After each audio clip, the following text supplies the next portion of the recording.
there. Welcome. I'm going to switch to this. Yeah, welcome to Cartomancy and Chaos.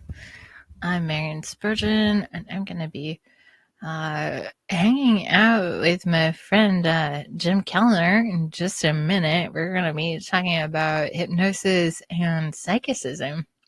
It's going to be kind of a new exploration for something that I've been thinking about for a long time, and I think it'll be interesting to talk to him because he is in my field as a hypnotist. We see each other at conferences a lot, and so we have like a lot of the same perspective. But it will be interesting to see what he thinks about the intersection between trance and psychicism.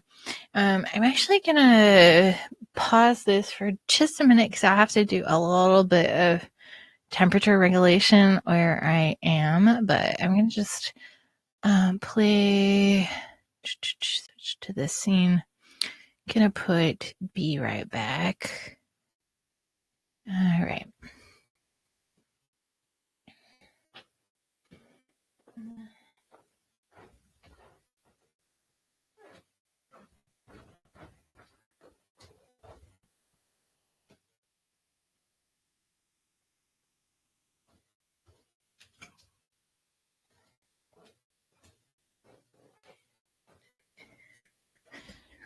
All right.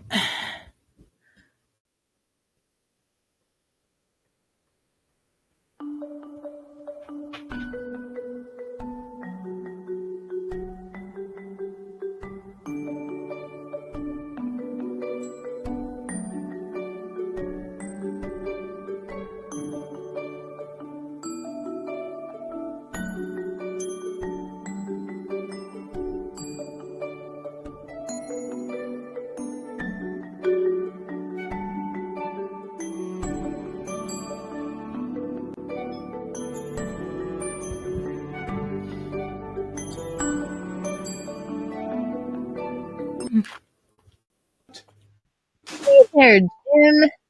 Hey. Here. Oh, I love that thing you have there that for when I show up. Yeah, here we go. Whoa, Cool. that's so cool. Yeah, do you use Wave? You said that you have Wave. Yeah, but I just do what I do and I don't really explore much. I have an overlay too. Let me see if I can find that. Boom. Oh my goodness. Oh my God, that's awesome. Right? What the hell? I got to do that. No. Not only do you want me to show off a little bit? Like I also have other things. I have you can go on here and you can add a camera. Boom. There's my tarot cards. Oh, wow. Oh, you're all set up. Damn. Right on. Hi. So yeah, this is Cartomancy and Chaos. This is like my Twitch stream, which is like it's like broadcasting to an empty room. At this point, maybe it'll change at some point, but Well, yeah, this is like where I've just been kind of like testing the waters, exploring and experimenting, live streaming and making content. And this is my friend Jim Kellner, who's also a hypnotist.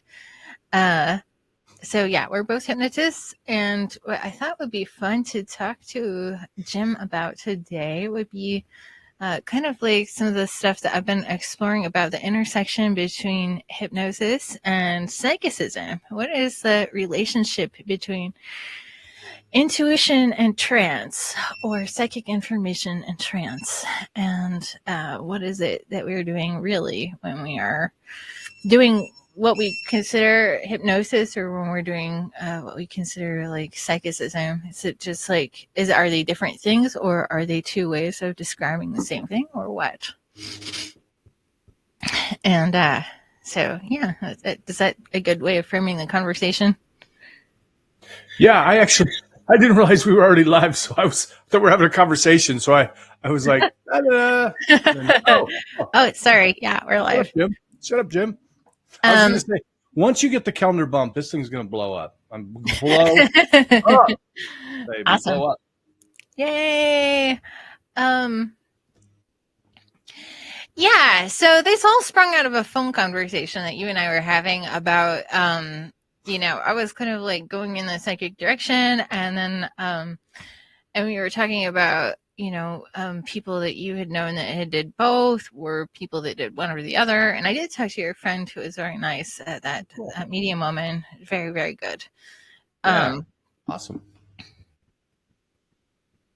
and you said that you had had the experience when you're working in hypnosis, that you kind of are more sensitive to kind of just delivering messages that are helpful to people.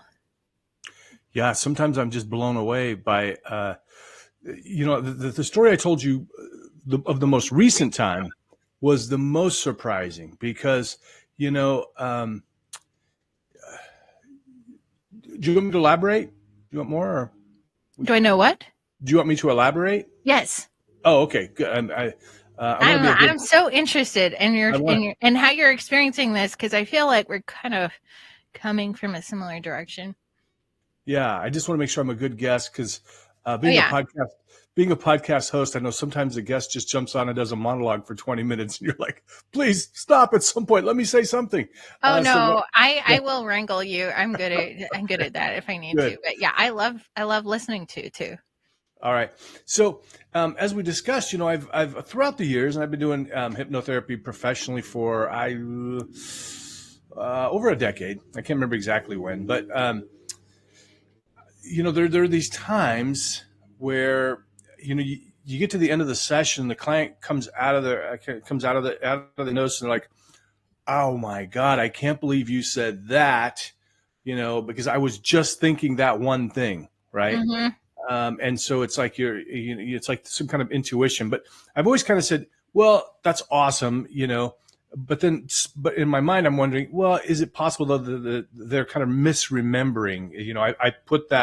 I said that, and then then Well, they actually thought it, I want to right? say that, like, I have a book on the way that the brain works, and there is something about that oftentimes, what feels like intuition is our brain receiving information and then making up a story about what happened in retrospect. Yeah, and that's what I kind But of. I don't think that that's not intuition, right? Well, Like, I okay, don't, could be, I don't yeah, think that yeah, that's not intuition. But anyway, go ahead. yeah. So I've always kind of been like, kind of on the fence about, well, was it really some kind of intuitive thing, or was it, just, the a mechanical effect of me kind of saying something. Mm-hmm. But then I was doing a comedy hypnosis show, and so usually at a comedy hypnosis show, most of us, I think, will give the committee members, the volunteers, what we call a gift, and that is, hey, if you're trying to make some kind of change in your life, go ahead and, maybe, my typical thing is, I want you to go ahead and just, move forward in time, and you're gonna find out that it's easier than ever to achieve that goal. You can see it here now, you can hear it, feel it, all that stuff, and that's more of a group suggestion. Right. For the first time ever, I was doing a show with my friend Brian, and I started to do the group thing, and I don't know why, Marion, I don't know why, but for some reason, I was like, I want to do individual suggestions this time. And so I told Brian, I go, hey, we're going to do individual gifts this time. And he's kind of looking at me like, okay. And Yeah. so I start off, and I tell this one guy, I can't remember what I told him, but that wasn't important. Then Brian did somebody on his side. And then I came to this woman, and I said, and just for some reason, I looked at her, and she had this really beautiful curly hair. Mm-hmm. And for some reason, I was just led to say, it was something along the lines of, in the coming days, weeks, months, and years, you're going to start to recognize just how beautiful you are. You're going to Right. recognize that you have incredibly beautiful hair, and you're very proud of it. I Mm-hmm. don't think anything about it, because I'm just Right. like, well, she's got beautiful hair, and I'm kind of hoping I'm not kind of overstep my bounds, but being maybe, kind of pervy or something. I don't know. Anyway, try not to use my superpowers for the powers of evil. But I so think that hypnotists are sometimes more worried about that than anyone else. I'm sure, absolutely, Yeah. absolutely. Um, so, so afterwards,